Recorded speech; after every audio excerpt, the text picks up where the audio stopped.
आइए बढ़ते हैं आज की कहानी की ओर।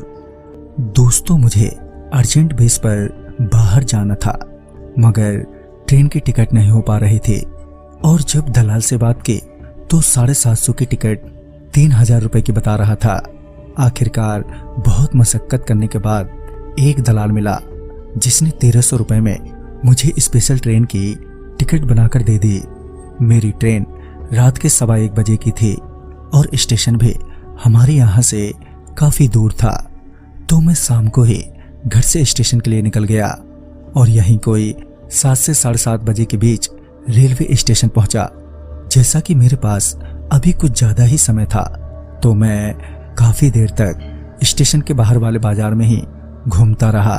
फिर तकरीबन 10 बजे तक वहीं के होटल में खा पीकर वापस स्टेशन पर आकर आराम से बैठ गया और ट्रेन का वेट करने लगा।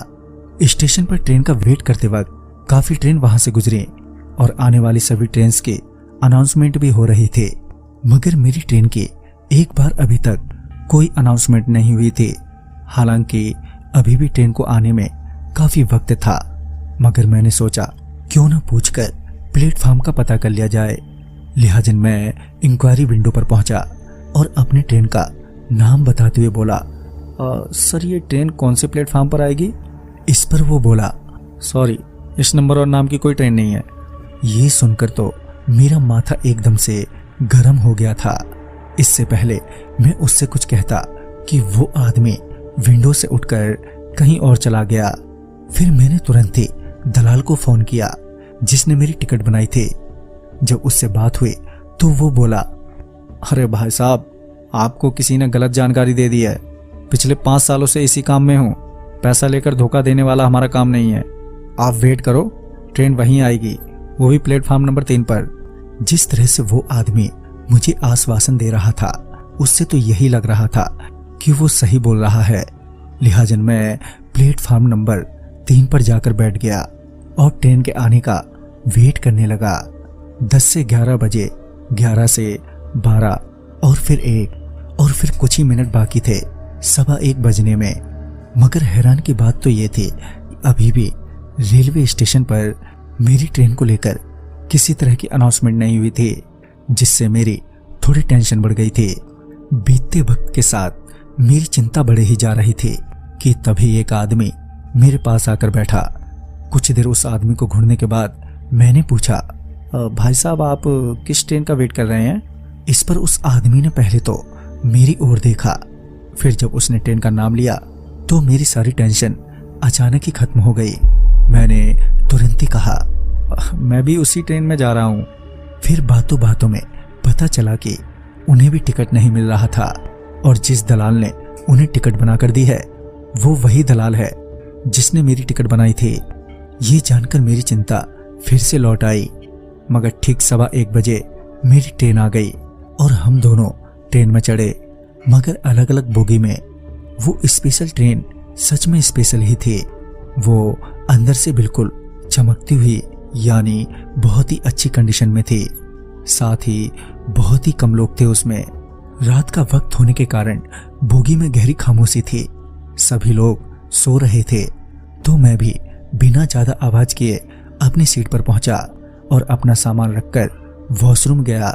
जब मैं वॉशरूम से बाहर निकला तो अपनी सीट पर जाते वक्त मेरा ध्यान बाहर की ओर गया। ट्रेन अभी भी रुकी हुई थी, मगर बाहर का नजारा अब बदल गया था। मैंने ट्रेन के गेट पर आकर जब बाहर की ओर देखा तो मैंने पाया कि ट्रेन किसी दूसरे स्टेशन पर खड़ी है। मुझे ये देखकर बिल्कुल भी विश्वास नहीं हुआ, तो मैं ट्रेन से नीचे उतरकर देखने गया। वो सच में कोई दूसरा छोटा सा सिंगल लाइन वाला स्टेशन था जहां अब ट्रेन रुकी हुई थी और कुछ लोग ट्रेन से नीचे उतरकर स्टेशन से बाहर जाते हुए भी नजर आ रहे थे। मैं यही सोच रहा था कि आखिर बिना चले ये ट्रेन यहाँ कैसे पहुंची। तभी ट्रेन ने चलने का हॉर्न दिया तो मैं वापस ट्रेन में जाकर जल्दी से बैठ गया। मैं अपनी सीट पर बैठकर यही सोच रहा था कि आखिर ये हो क्या रहा है। फिर कुछ सोचने के बाद मैंने अपना मोबाइल निकाला और मैंने अपनी ट्रेन के लाइव लोकेशन देखने की कोशिश की, मगर मैं जब भी ट्रेन का नाम फीड करता तो रिजल्ट में नोट फाउंड करके आ रहा था। जिससे मुझे अब डर लगने लगा। फिर मैंने जीपीएस में अपना लाइव लोकेशन देखने की कोशिश की, जिसे देखकर मैं तो और भी हैरान हो गया। फोन पर जीपीएस मेरा लोकेशन फाइंड नहीं कर पा रहा था और मुझे अब बेचैनी सी होने लगी थी। फिर मैंने ट्रेन में सफर कर रहे एक आदमी को जगाते हुए पूछा, भाई साहब ये ट्रेन कहाँ जा रही है? पहले तो वो मुझे देखकर एकदम से चौंक गया, पता नहीं क्यों। फिर वो बड़े ही अजीब ढंग में हंसते हुए बोला, जल्दी ही जान जाओगे। और इतना बोलकर वो फिर से सो गया। अब मेरी हिम्मत नहीं हो पा रही थी कि मैं किसी दूसरी सवारी को जगा के सेम क्वेश्चन करूं। ट्रेन अभी भी वैसे ही रुकी हुई थी।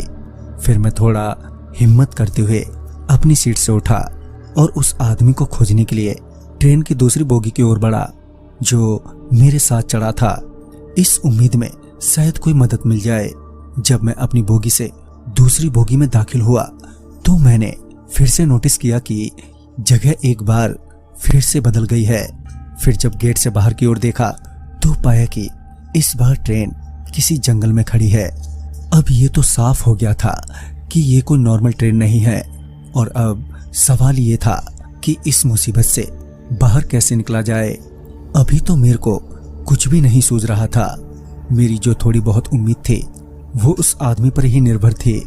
लिहाजन मैं फिर से उस बोगी से अगले बोगी की ओर बढ़ा। बोगी से गुजरते वक्त एक बात तो मुझे और ज्यादा ही अजीब लगी।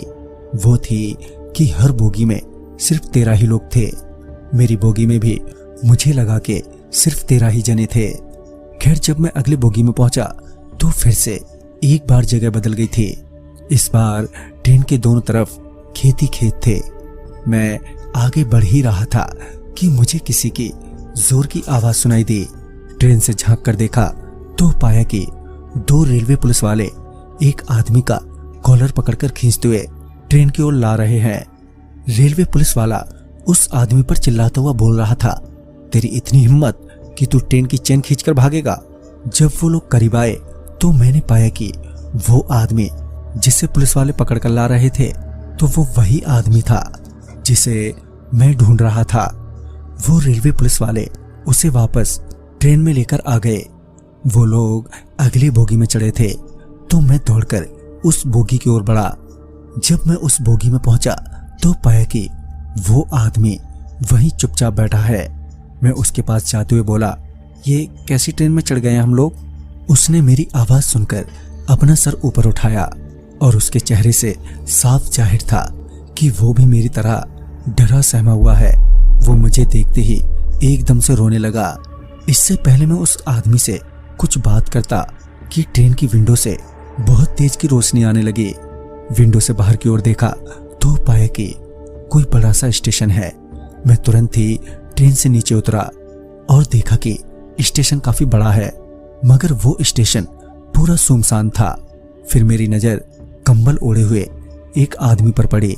मैं उस आदमी को देखकर दौड़कर उसके पास गया और पूछा, ये कौन सा स्टेशन है? तो इस पर उस आदमी ने बड़े ही अजीब सी आवाज में बोला, नाड़ा। पहले तो मुझे समझ में नहीं आया कि वो क्या बोला। मैंने जब दोबारा पूछा तो इस बार उसने एक और इशारा करते हुए कहा, नाड़ा। जब मैंने उस ओर देखा तो पाया कि वहां रेलवे स्टेशन का बोर्ड लगा है जिस पर लिखा है इनाड़ा जंक्शन।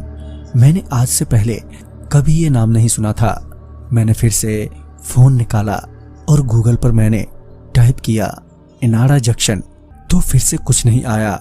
मैं अभी मोबाइल पर दोबारा सर्च कर ही रहा था कि ट्रेन ने चलने की हॉर्न दे दी, मगर इस बार मुझे कोई जल्दी नहीं थी क्योंकि मुझे पता था ट्रेन कहीं नहीं जाएगी। ट्रेन ने एक बार फिर से हॉर्न दी, मगर मैंने फिर से अनसुना कर दिया। कुछ देर बाद जब मोबाइल से कुछ पता नहीं चला तो मैं वापस ट्रेन की तरफ मुड़ा। जैसे ही मैं मुड़ा तो मैंने देखा कि अब वहां पर वो ट्रेन नहीं है। मैं स्टेशन पर हर जगह घूमा मगर पूरा स्टेशन ही खाली पड़ा था, वहां कोई भी नहीं था।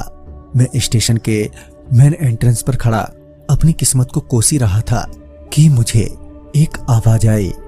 मैंने तुरंत ही रेलवे स्टेशन से बाहर जाकर देखा तो पाया कि एक बस आकर लगी है। मैं बस में चढ़ा तो बस में बहुत ज्यादा ठंड थी।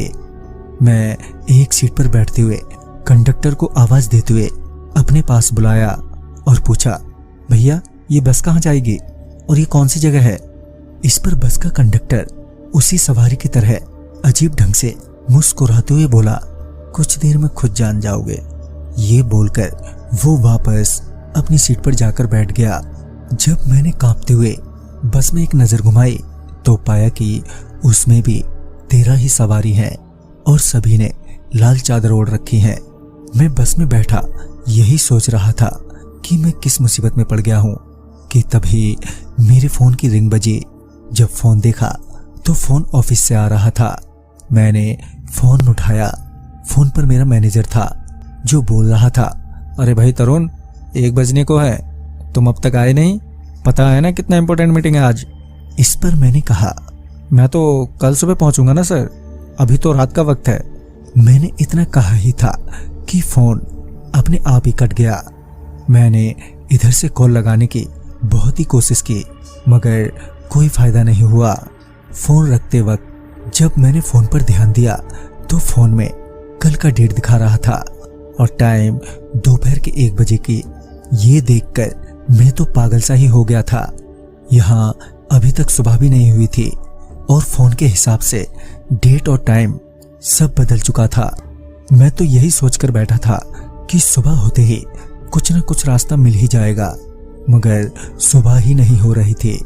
मैं अपनी सीट पर बैठा रो ही रहा था कि मैंने ध्यान दिया कि बस की सभी सवारियां उतर चुकी हैं और हम अब बस में सिर्फ 3 लोग ही बचे हैं और बस वापस मुड़ गई है कि तभी बस रुकी और कंडक्टर ने मुझे बस से उतरने का इशारा किया। बाहर बहुत ही अंधेरा था, दूर दूर तक खेत ही खेत थे। मैं बस से वहां उतरना तो नहीं चाहता था मगर ना चाहते हुए भी मुझे वहां उतरना पड़ा। मैं अभी बस से उतरा ही था कि मुझे ट्रेन की हॉर्न बहुत जोर से सुनाई दी मगर आसपास कोई ट्रेन या रेलवे ट्रैक नजर नहीं आ रहा था। मैं यही सोच रहा था कि मैं क्या करूं अब कि तभी 2 लोगों ने मुझे पीछे से पकड़ लिया और चिल्लाते हुए बोले, अरे फिर से ट्रेन की चेन खींचकर भागे जा रहे हो। मैंने जब उनकी ओर देखा तो पाया कि वो दोनों वही रेलवे पुलिस वाले हैं जो उस वक्त उस आदमी को खींचकर ट्रेन में ले जा रहे थे। फिर सामने देखा तो वही ट्रेन सामने खड़ी थी। वो दोनों मुझे खींचते हुए उस ट्रेन में ले गए और मेरे को मेरी बोगी में छोड़कर वहां से चले गए। मैं घूम फिर कर वापस इसी ट्रेन में आ गया था। मुझे अब ऐसा लगने लगा था कि अब मेरी जिंदगी का सफर इसी ट्रेन में खत्म हो जाएगा। कुछ देर तक यूं ही बैठने के बाद मैंने सोचा कि उस आदमी से जाकर मिल लूं जो मेरे साथ चढ़ा था। लेकिन जब मैं उस बोगी में पहुंचा तो उस बोगी में अब कोई भी नहीं था। पूरी बोगी खाली ही थी। मैं ये देखकर हैरान हो गया और मैंने अपनी तसल्ली के लिए ट्रेन के कुछ अगले डिब्बों में जाकर भी देखा तो पाया कि उन डिब्बों में भी 13 सवारी या फिर पूरी बोगी खाली ही है। मतलब कि एक बोगी की सारी सवारियां किसी एक ही जगह उतरती हैं, जैसे इनाड़ा जंक्शन पर उतरे थे। मतलब कि मेरी बोगी के यात्री भी किसी स्टेशन पर उतरेंगे, वो भी 13 के 13 लोग। मैं वापस अपनी बोगी में आकर उस स्टेशन का वेट करने लगा जहां हम सारे उतरने वाले थे मगर अभी भी रात ही थी, जबकि काफी लंबा समय अब बीत चुका था। मुझे ट्रेन में चढ़े मैं थका हारा अपनी सीट पर लेटे सो गया। फिर किसी ने मुझे जगाते हुए कहा, अरे भाई कितना सोओगे, अपना स्टेशन आ गया है, चलो चलो अपना सामान उठाओ। मैंने खिड़की से झांका तो देखा कि ट्रेन किसी स्टेशन पर है और बाहर काफी भीड़ भाड़ भी थी। मैं अपना सामान लेकर ट्रेन से नीचे उतरा। जैसे ही मैं ट्रेन से नीचे उतरा तो मैंने देखा कि मैं आखिरकार सही जगह उतर गया हूँ। दरअसल ये वही स्टेशन था जहां मुझे उतरना था। मैं झटपट अपना सामान लिए स्टेशन से बाहर जाने लगा कि तभी उन 12 सवारियों में से एक ने कहा, कहाँ जा रहे हो? हमें इधर जाना है। अब मुझे उनकी जरा सी भी बात नहीं सुननी थी। मैं बिना कुछ बोले ही स्टेशन से बाहर आया। स्टेशन के बाहर कोई हलचल नहीं थी। ऐसा लग रहा था कि ये कोई दूसरी दुनिया है। जब मैं स्टेशन से निकलकर कुछ दूर आया तो मुझे एक ऑटो वाला दिखाई दिया। मैंने ऑटो वाले को अपना एड्रेस बताते हुए कहा, कितना लोगे भैया? इस पर वो बोला, जितना हो उतना दे देना। मुझे भी काफी जल्दी थी तो मैं ज्यादा बिना सोचे ही ऑटो में बैठ गया। मेरा फोन अब तक डेड हो गया था, मगर सुकून इस बात का था कि अब मैं घर पहुंच जाऊंगा। मुझे नींद भी आने लगी थी। पता नहीं मैं पिछले कितने घंटों से ऐसे ही जागता रहा। मेरी जल्दी ही ऑटो में आंख लग गई और जब मेरी आंख खुली तो मैं किसी बस में उन बाकी के 12 सवारियों के साथ था। ये देखकर मैं अपने आपे से बाहर हो गया था और चिल्लाते हुए बोला, कौन हो तुम लोग हैं? मुझे कहां ले जा रहे हो? मगर मेरे लाख चीखने चिल्लाने के बावजूद भी बस में बैठे वो 12 सवारियां या फिर बस का ड्राइवर और कंडक्टर कुछ नहीं बोला और अंत में थक हार कर मैं वहीं बैठ गया और मायूस होकर रोने लगा। मुझे रोता देख उन 12 सवारियों में से एक ने कहा, वैसे तो इनसे बचना आसान नहीं है, मगर तुम एक कोशिश कर सकते हो। थोड़ी देर में ये बस एक सुरंग से गुजरेगी जिसमें बहुत तेज रोशनी होगी। तुम किसी तरह बस से उतर जाना और बिना पीछे पलटे ही भागते ही रहना जब तक कि तुम्हें आसमान में सूरज न दिख जाए। सूरज के दिखते ही तुम इनसे आजाद हो जाओगे, मगर हमेशा के लिए नहीं। ये लोग तुम्हें फिर से ऐसे ही फंसाने की कोशिश करेंगे और अगर तुम दूसरी बार फंस गए तो तुम्हारा बहुत ही बुरा हाल करेंगे, जैसा मेरा किया है।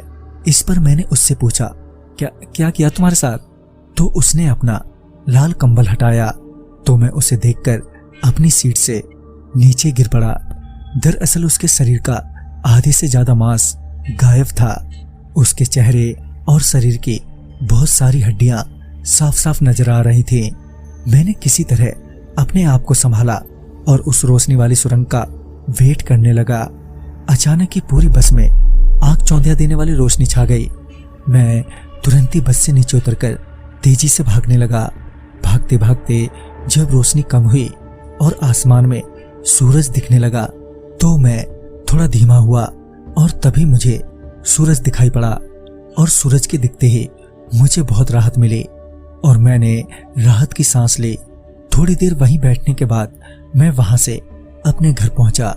मुझे पता नहीं ये क्या था और मैं किस मुसीबत में पड़ गया था और ना ही मैं कभी जानना भी चाहूंगा।